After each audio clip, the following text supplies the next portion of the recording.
आगे की क्या है? Sir first of all I want say कि पहले तो बहुत बड़ी अचीवमेंट है कि आफ्टर 11 ईयर्स 11 साल बाद किसी इंडियन की सिलेक्शन हुई है इम्पैक्ट रेसलिंग में। और जनवरी से मेरा कॉन्ट्रैक्ट साइन हुआ है और अभी तक मेरी 4 फाइट्स हुई हैं। तो मेरी स्ट्रीक चल रही है अभी तक अनबीटेबल हूँ, अभी तक मेरा कोई मैच हारा नहीं। इसके बाद मेरे प्लान्स हैं impact wrestling heavyweight championship belt को जीतने का। और उसके लिए मेरे को पता है कि थोड़ा मेरे को हार्ड वर्क और करना पड़ेगा, स्टेप बाय स्टेप चीज़ें होंगी।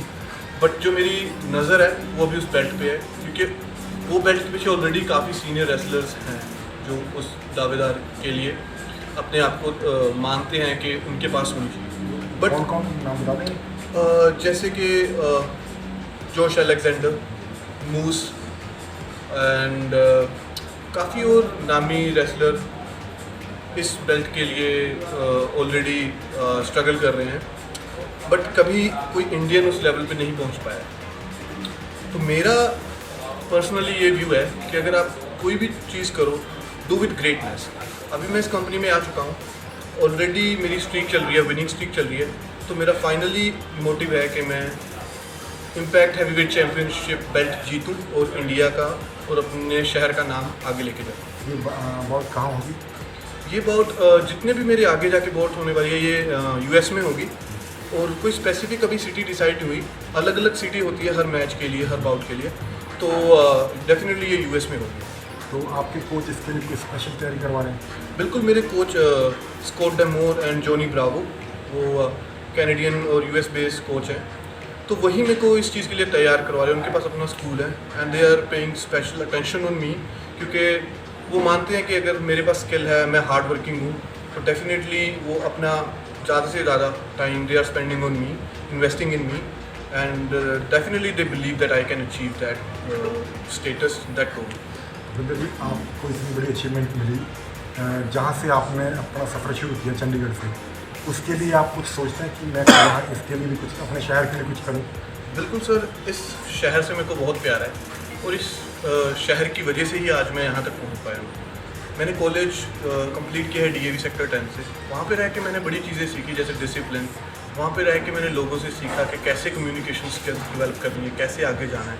और अब मैं चाहता हूँ कि अब मैं उस लेवल पे आ चुका हूँ, मेरे पास वो स्किल्स हैं जो शायद हर एक इंडियन ना सीख पाए, क्योंकि उसके लिए उनको बाहर जाना पड़ेगा। गवर्नमेंट की तरफ से हेल्प मिलती है, एक स्कूल ओपन करने की मेरी इच्छा है, जहाँ पे मैं उनको इंटरनेशनल लेवल की ट्रेनिंग प्रोवाइड करवा पाऊँ। एक इंटरनेशनल लेवल का रेसलर तैयार करने में कितना खर्चा होता है? सर खर्चा तो काउंटलेस है, क्योंकि एक इंटरनेशनल जब तैयार होता है तो वो एक कंपनी के लिए एसेट होता है।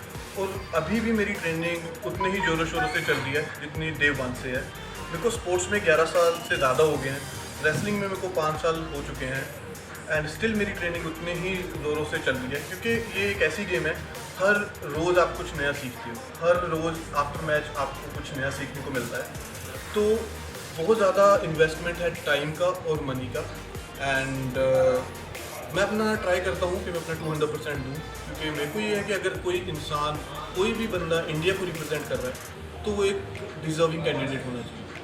एक ये WWF के बारे में ये कहा जाता है कि ये फिक्स मैच होता है इसका, उसका आप तो क्योंकि अंदर तक जा चुके हैं, इसमें कितनी सच्चाई है? ये सर थैंक यू कि आपने ये क्वेश्चन पूछा, क्योंकि काफ़ी लोग आई थिंक ये चीज़ जानना चाहते हैं। जो रेसलिंग है वो फेक तो बिल्कुल नहीं है, क्योंकि अब मैं खुद ये चीज़ों से जा रहा हूँ। लोग बोलते हैं कि शायद इसमें चोट नहीं लगती, आप लोग सारा मिल के खेलते हो, बट ऐसा है कि सर अभी मेरी 2 इंजरीज हुई थी लास्ट ईयर, अभी भी मेरा शोल्डर इंजर्ड है। लास्ट मैच हुआ था मेरा, उसमें मेरा बाइसेप्स टीयर अप हो गया था, वो पूरा ब्रूज हो गया था। तो इस कहने का मतलब है कि मैं इतने सालों से स्किल के ऊपर काम कर रहा हूँ, फिर भी हाई रिस्क स्पोर्ट है, इंजरीज होती हैं। बाकी सर हमारी ट्रेनिंग है, हमें सिखाया जाता है कि किसको कितनी फोर्स और कहाँ मारना है, ताकि उसकी लाइफ के ऊपर थ्रेट ना हो। ठीक है जी, अगर मैं किसी को मार रहा हूँ या उठा के फेंक रहा हूँ तो दूसरा रेसलर भी प्रोफेशनली ट्रेंड है, मैं भी प्रोफेशनली ट्रेंड हूँ, तो जो रिस्क फैक्टर है डेफिनेटली कम हो जाता है एक नॉन प्रोफेशनल रेसलर के कंपैरेटिवली, बट जो रिस्क है वो हाई रहता है और हम ट्राई करते हैं कि उसको मिनिमम टू मिनिमम कर सकें। बाकी सर हाई रिस्क स्पोर्ट है, तो injuries is a part of a game.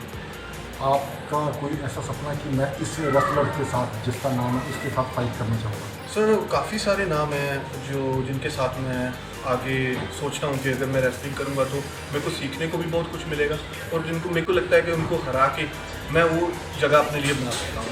Impact wrestling में ही है मेरे 4 रेसलर हैं वो जॉर्ज अलेक्जेंडर, उनके साथ मेरा मैच है। आउटसाइड ऑफ द कंपनी अगर आप पूछो तो मैं चाहता हूँ कि दी रॉक है, ब्रॉक लेसनर है, जिनके साथ मैं पर्सनली चाहता हूँ कि मेरे को मौका मिले मैच करने का और जिनसे मैं सीखूँ और उस लेवल पे जाके जीतूँ जिससे मेरे देश का और मेरे शहर का नाम और भी ज़्यादा आगे जाए। Thank you sir.